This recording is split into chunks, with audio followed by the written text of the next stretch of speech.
నమస్కారం city news కి స్వాగతం ముందుగా ముఖ్యాంశాలు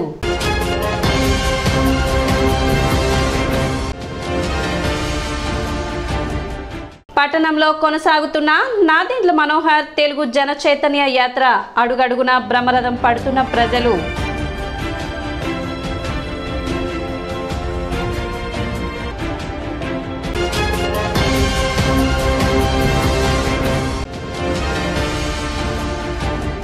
వేమూరు నియోజకవర్గం ఆర్యవైశ్యుల ఆత్మీయ సమావేశం నిర్వహించిన మాజీ మంత్రి నక్కా ఆనంద్ బాబు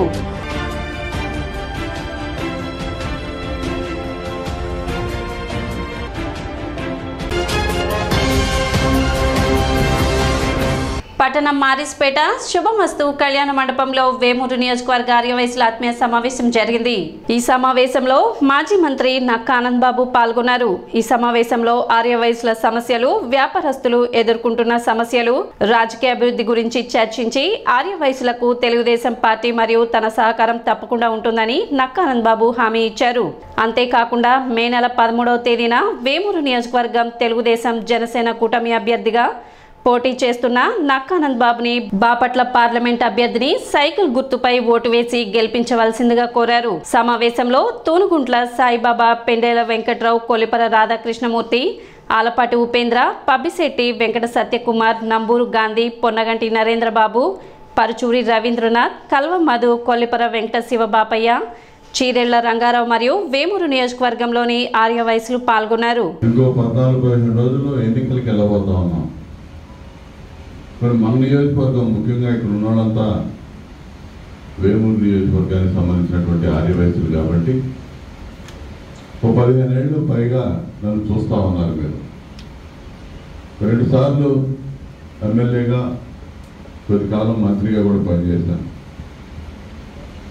ఇప్పుడు ఎక్కడ కూడా వివాదాలకి, విభేదాలకి తావు లేకుండా కొన్ని అంశాల్లో ముఖ్యంగా మీబోటి వ్యాపారస్తులు, ఇతరత్ర వర్తక వాణిజ్య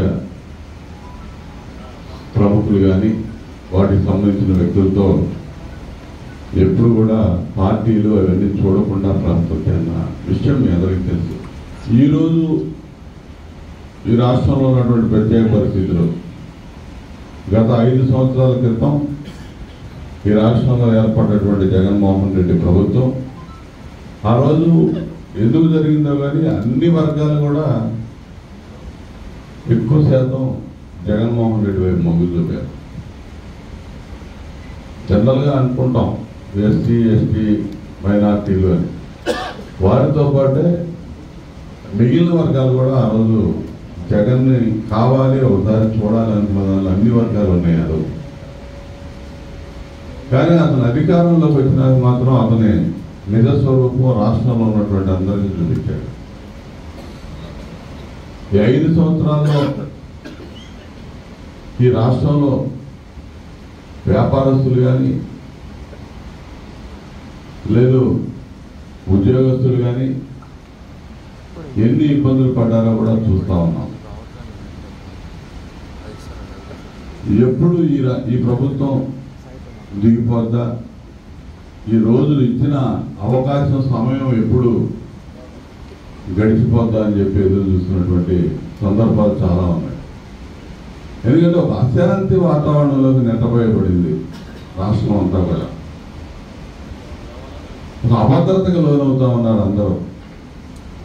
రాబోయే రోజుల్లో ఇదే కొనసాగితే సొంత చిన్న చిన్న పాస్తులు ఉన్న వాళ్ళకు కూడా, ఆస్తులు ఉన్న వాళ్ళకు కూడా ఎవరికి కూడా మన ఆస్తుల మీద మనకు హక్కు ఉండడానికి కూడా లేదు అవకాశం. లాగేసుకుంటారు, గుంజేసుకుంటారు. అందులో అనుమానం వ్యాపారస్తుల్ని వ్యాపారాలు చేస్తారన్న నమ్మకం కూడా లేదు. దొరబడిపోతారు, ప్రతి చోటకి దొరబడతారు.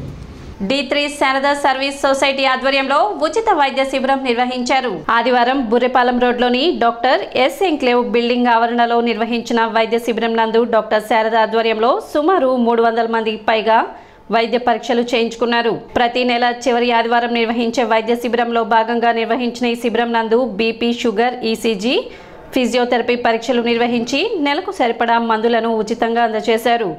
కార్యక్రమంలో పావులూరు ట్రస్ట్ చైర్మన్ పావులూరు శ్రీనివాసరావు, పావులూరు భానుమూర్తి, శ్రీశైల భక్త సేవా సమితి సభ్యులు మరియు D3 Sharada service society volunteers పాల్గొన్నారు. మెయిన్ ఎయిమ్ ఏంటంటే ప్రివెంటివ్ కేర్ అండి. దాదాపు 80 to 90% ఆఫ్ డిజార్డర్స్ అనివ్వండి, డిసీజెస్ అనివ్వండి, ఈ సమాజంలో అవగాహన లేకపోవటం, అలాగే విపరీతంగా డాక్టర్స్ని మీద డిపెండ్ అవటం, అంటే చిన్నదానికి చిన్నదానికి డాక్టర్స్ మీద డిపెండ్ అయిపోయి, లేదు ఊర్లో ఉన్న గ్రామీణ ప్రాంతాల్లో ఉన్న మెడికల్ షాప్స్ మీద కానీ చిన్న చిన్న డాక్టర్స్ మీద కానీ డిపెండ్ అయ్యి అన్నెసరీ మెడిసిన్ అంతా యూజ్ చేసుకుని మన బాడీని మనమే చెడగొట్టుకుని మళ్ళీ మనమే వెళ్ళి ఐసీయూలో ఉండి ఇలా అంటే నెవర్ ఎండింగ్. అది ఒక పాయింట్ దగ్గర స్టార్ట్ అయ్యి ఎండింగ్ ఎక్కడ రీచ్ అవుతుందో తెలియదు. ఇది నేను నివారించాలనే ఉద్దేశంతో దాదాపు 30-35 ఇయర్స్ నుంచి కూడా నిరంతరంగా పోరాటం చేస్తున్నాను.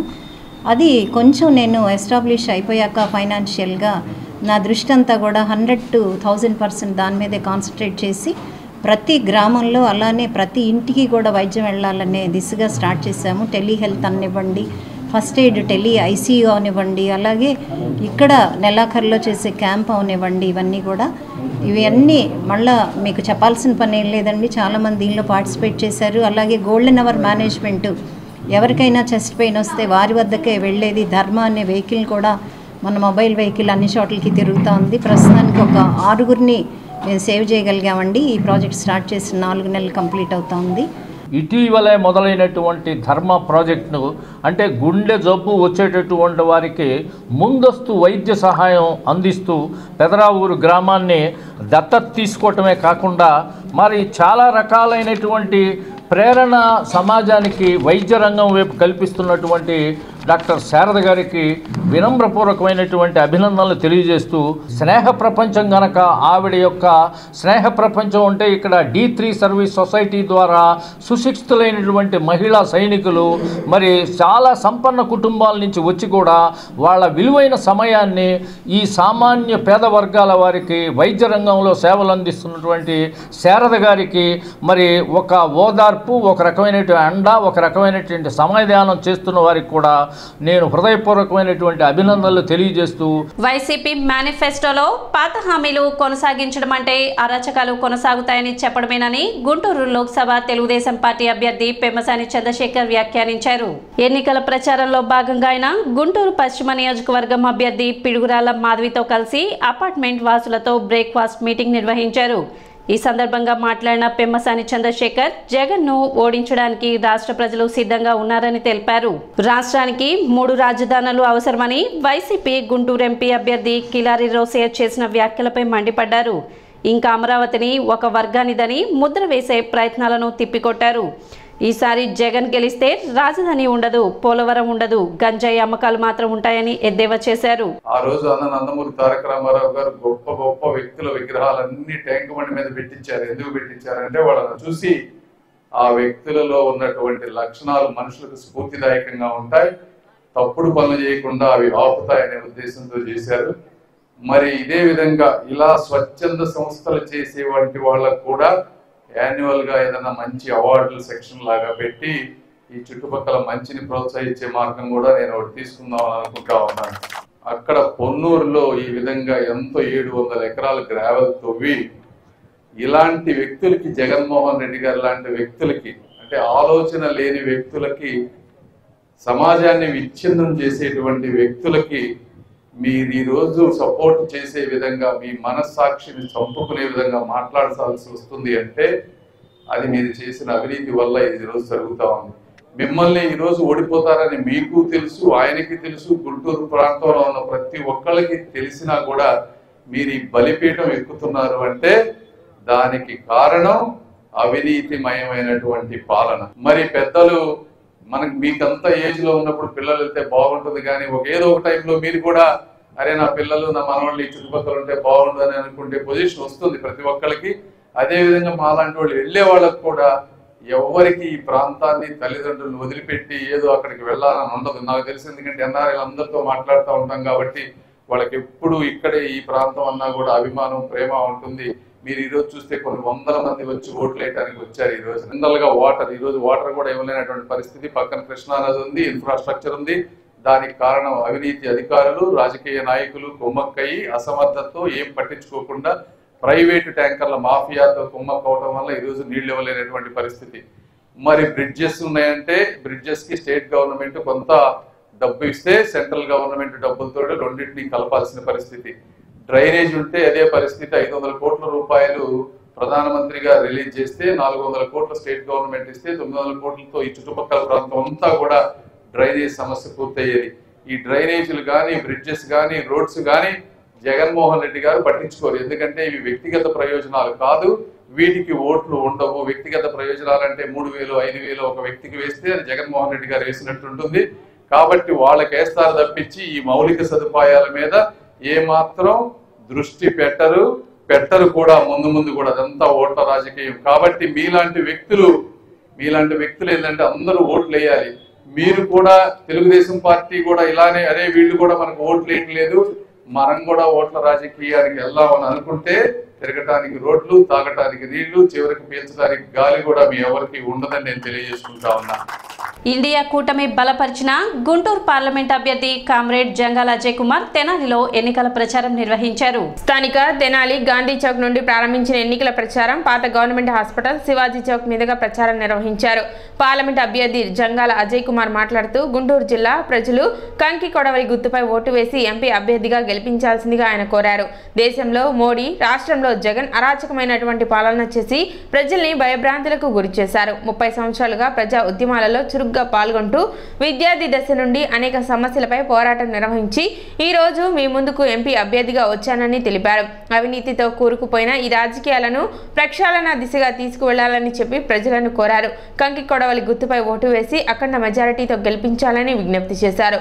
ఈ కార్యక్రమంలో తెనాలి నియోజకవర్గ సిపిఐ పార్టీ కార్యదర్శి చెరుకుమల్లి సింగారావు, గుంటూరు నగర సిపిఐ కార్యదర్శి కామ్రేడ్ మాల్యాద్రి, తెనాలి పట్టణ సిపిఐ కార్యదర్శి మద్దినేని కిరణ్ బాబు, కొల్లిపురం మండల కార్యదర్శి తుంగ బాలస్వామి, ఏఐఎస్ఎఫ్ గుంటూరు జిల్లా అధ్యక్ష కార్యదర్శులు వెంకటేష్, నాజర్జీ, ఏఐవైఎఫ్ జిల్లా అధ్యక్షుడు జంగాల చైతన్య, తెనాలి పట్టణ ఏఐవైఎఫ్ అధ్యక్షుడు రాజేష్ బిళ్ళ, పార్టీ నాయకులు, ఏఐఎస్ఎఫ్ నాయకులు తదితరులు పాల్గొన్నారు.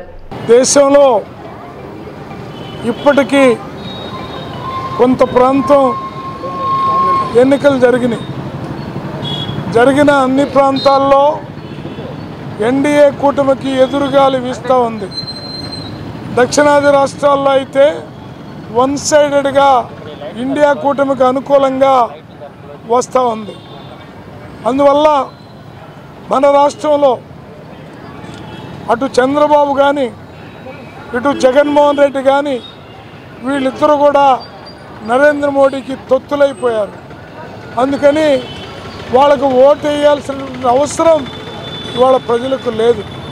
నరేంద్ర మోడీ అధికారంలోకి వచ్చిన తర్వాత ధరలు ఆకాశాన్ని అంటుతూ ఉన్నాయి. పెట్రోల్, డీజిల్ ఛార్జీలు, వంట గ్యాస్ ఛార్జీలు పెరిగిపోయినాయి. అలాగే దేశంలో ఉన్నటువంటి కార్మిక వర్గం తీవ్రమైనటువంటి దుర్భిక్షంతో అల్లాడిపోతూ ఉన్నారు. తినటానికి తిండి లేక, చేయటానికి పని లేక ఇబ్బంది పడుతూ ఉన్నారు.